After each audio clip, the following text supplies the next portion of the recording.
Vous venez de vous réveiller. Vous regardez vers le bas et ne voyez qu'un vague contour d'un corps pratiquement translucide et indiscernable. Et vous n'avez aucune idée de qui vous êtes, d'où vous êtes et d'où vous venez. Tout autour de vous, il y a une immense zone blanche qui semble sans fin. Un grand écran se trouve devant vous. Un emblème y est inscrit. Construisez votre monde. Commencez ici. Lorsque vous appuyez sur cet emblème, une fenêtre s'ouvre avec ce qui semble être des caractéristiques, des descriptions et des directives sur le fonctionnement d'un monde. Comment vous percevez le fonctionnement de la société dans laquelle vous allez naître? Chaque élément de la liste est accompagné d'une description et d'un bouton marche-arrêt. Vous choisissez les conditions de la société dans laquelle vous allez vivre après avoir lu la liste pendant une période indéterminée. Les règles et les lois, le traitement des individus et des groupes, les droits des individus et des organisations. Comment les individus et les groupes recevront-ils de l'aide, ce qui est permis et interdit, la distribution et la redistribution du travail, des biens et des richesses, et ainsi de suite. Vous reconnaissez rapidement un problème. Vous n'avez aucune idée de ce que vous deviendrez. Vous ne savez pas si vous serez asiatique, hispanique, noir, blanc ou d'une autre race. Vous ne savez pas non plus si vous serez un homme ou une femme, handicapé ou valide. Vous n'avez aucune idée de ce que vous aimerez. Vous n'avez aucune idée de votre orientation sexuelle. Vous ne savez pas non plus si vous naîtrez dans un foyer riche ou pauvre. Vous arrivez rapidement à la conclusion que la meilleure chose que vous puissiez faire est de vous assurer que le monde que vous construisez traite tout le monde aussi équitablement que possible, afin que chacun ait les mêmes chances de mener une vie heureuse et riche, quelle que soit la personne qui est née ou qui fait partie des plus pauvres.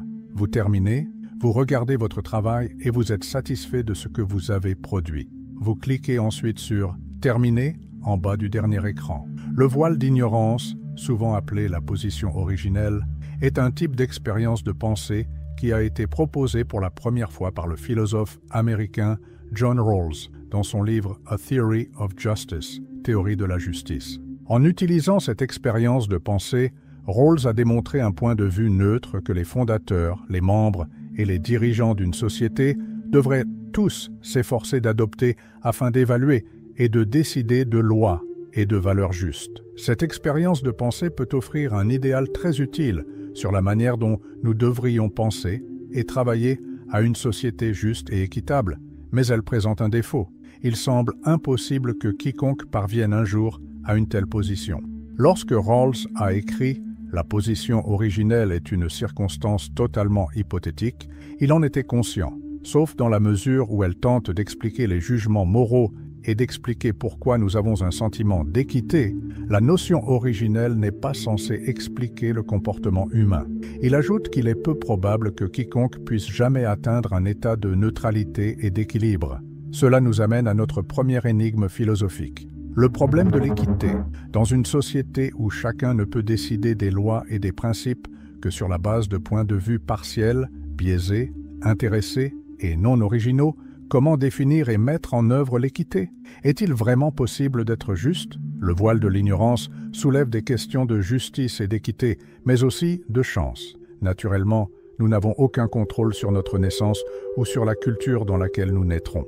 Par conséquent, le hasard fait que nous naissons dans une certaine civilisation comme quelqu'un qui est favorisé par cette société ou non. De plus, peu importe qui nous sommes et où nous sommes nés, toutes les choses incontrôlables qui nous arrivent au cours de notre vie sont également le résultat de la chance. Nous arrivons maintenant à notre deuxième énigme philosophique, le problème de la chance morale. Le philosophe anglais Bernard Williams a inventé l'expression « chance morale » en 1976 et le philosophe américain Thomas Nagel a été le principal contributeur à son développement ultérieur. En général, la chance morale décrit les circonstances dans lesquelles un agent moral reçoit une certaine quantité de crédit ou de blâme moral pour une action, mais la personne n'avait aucun contrôle sur l'action, ses résultats ou ses propres circonstances uniques qui ont affecté la quantité de crédit ou de blâme qu'elle a reçu. Pour être clair, un agent moral est quelqu'un qui peut penser au bien et au mal et choisir de se comporter conformément à ses pensées. Thomas Nagel distingue 4 types de chance morale dans son article intitulé « Moral Luck », résultante ou conséquente, constitutive, causale et circonstancielle. Dans les situations où la responsabilité morale est placée sur un individu ou non, principalement sur les conséquences de sa conduite plutôt que sur l'acte lui-même, et où les conséquences ont été produites ou non, en grande partie par hasard, on parle de chance morale résultante. Prenons par exemple 2 bars distincts situés en face l'un de l'autre. Dans le premier bar, il y a un homme nommé Tom. Tom et Larry sont tous deux d'assez bonnes personnes, et il y a un homme nommé Larry dans le second. Cependant, chacun d'entre eux finit par se disputer avec quelqu'un d'autre dans son bar respectif ce soir. Le désaccord devient physique dans les 2 cas, une bagarre de bar typique qui se produit d'innombrables fois chaque jour dans le monde entier.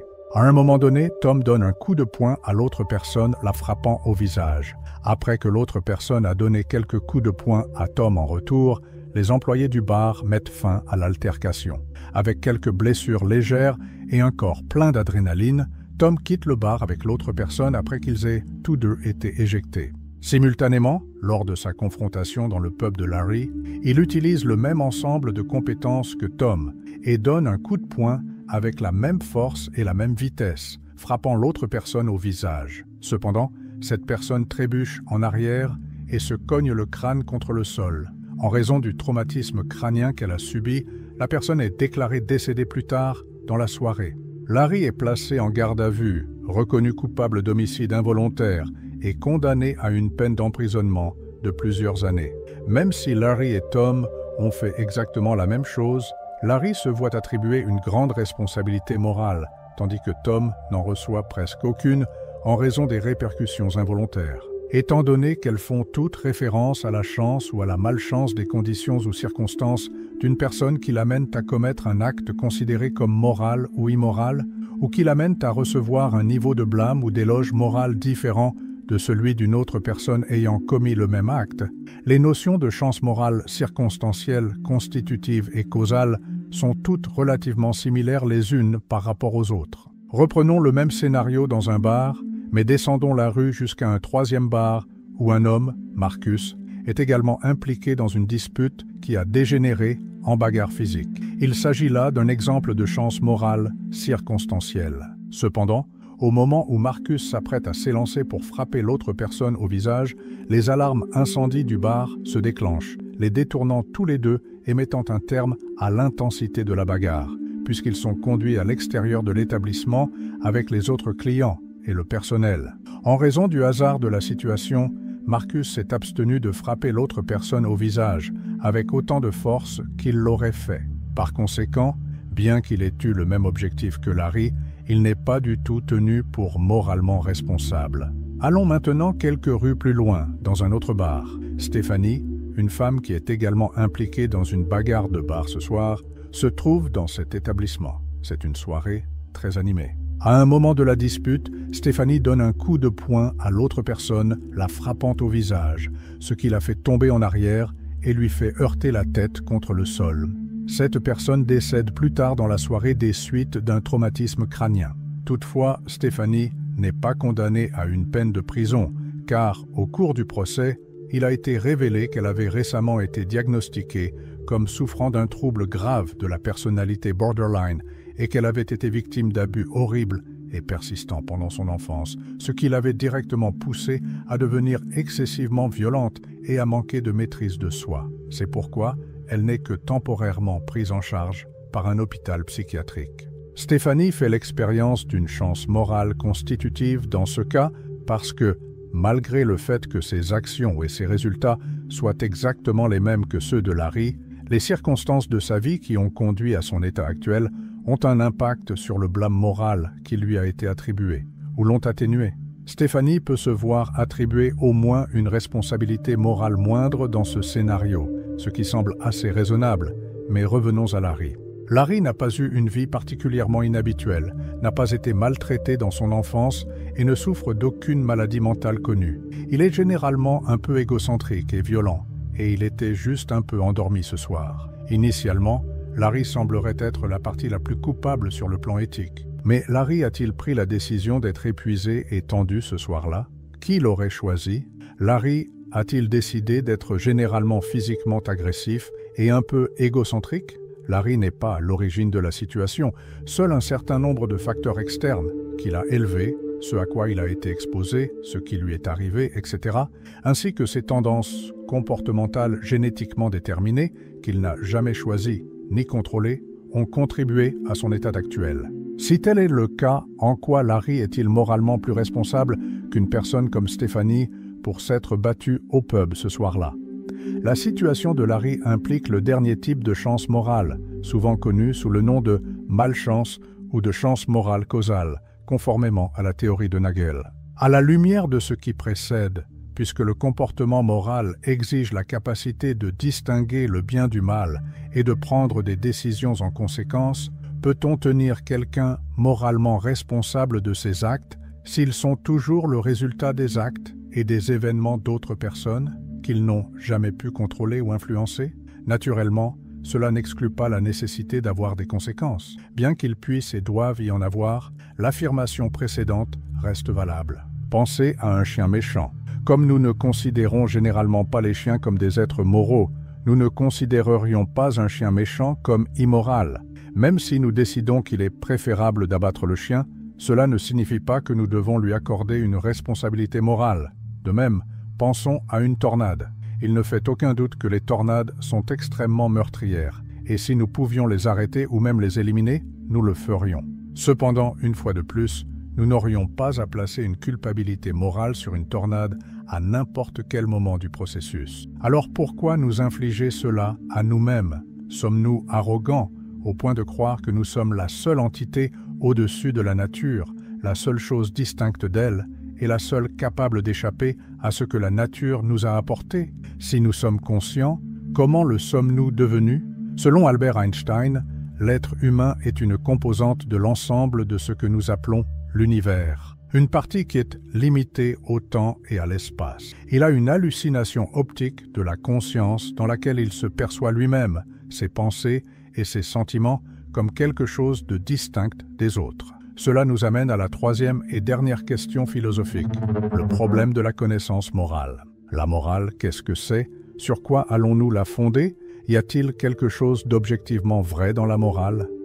C'est le philosophe écossais David Hume qui, au XVIIIe siècle, a proposé l'énigme du « je suis », et c'est ainsi que ce sujet a vu le jour. Ce problème se pose lorsque quelqu'un tente de faire des affirmations morales sur la façon dont le monde devrait être et sur la façon dont on devrait agir dans ce monde en se basant sur la réalité. Hume a proposé que pour parvenir à une quelconque déclaration éthique, les faits et les présomptions éthiques doivent être réunis. Cependant, nous n'utilisons que des interprétations subjectives pour parvenir à ces présomptions éthiques, parce que nous n'avons pas d'autre base sur laquelle construire et solidifier nos opinions. On pourrait dire que nous ne pouvons déterminer les principes moraux qu'à l'aide des techniques suivantes: les croyances religieuses ou spirituelles, les sentiments, la rationalité et la science. Le problème est que chacune de ces techniques dépend de la subjectivité, de l'hypothèse ou des deux. Naturellement, lorsque les idées morales sont tirées de sources spirituelles ou religieuses, la question qui se pose est celle des sources d'où proviennent ces valeurs. La religion elle-même doit être objectivement vraie pour que l'on puisse croire à ces idées. Quelles sont les preuves dont nous disposons pour étayer cette conclusion? Naturellement, le problème de s'appuyer uniquement sur les sentiments pour déterminer la moralité est que les sentiments sont étroitement liés à la perception personnelle et subjective et qu'ils sont influencés par une variété de facteurs, y compris notre éducation, notre tempérament, notre histoire culturelle, etc. Enfin, la science et la raison semblent être les moyens les plus efficaces pour établir des normes morales. Les valeurs morales étant des faits relatifs au bien-être des êtres conscients, le philosophe Sam Harris affirme dans son livre « The Moral Landscape » que la morale peut être déduite de la connaissance scientifique de l'état du monde. Par conséquent, nous pouvons établir des vérités morales objectives sur le bien et le mal en sachant quel comportement ou événement maximise le plaisir ou le bien-être des animaux conscients et quel comportement apporte de la douleur et de la souffrance aux créatures sensibles. Cependant, Sam et d'autres partisans de cette théorie semblent faire preuve d'une certaine légèreté en affirmant que la maximisation du bien-être est une réalité objective. Mais sur quoi se fonde cette affirmation? Le terme « objectif » fait référence à quelque chose qui existe indépendamment de nos émotions et de nos opinions, et qui serait vrai que nous en soyons conscients ou non.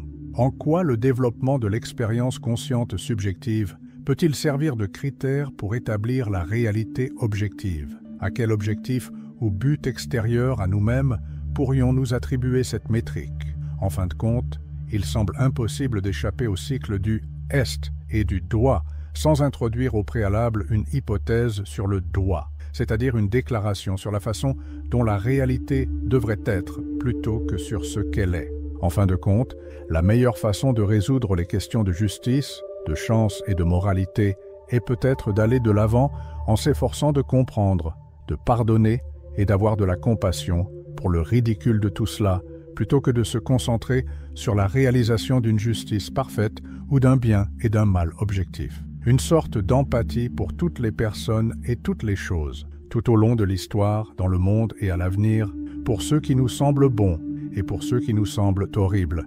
Une fois de plus, cela n'implique pas une tolérance ou une complaisance totale. Avoir de l'empathie pour le sort des autres permet de s'opposer, de combattre ou de punir ceux que l'on considère comme mauvais. En fait, aucun d'entre nous n'a pris la décision de naître dans ce monde sous la forme et l'identité qui sont les nôtres.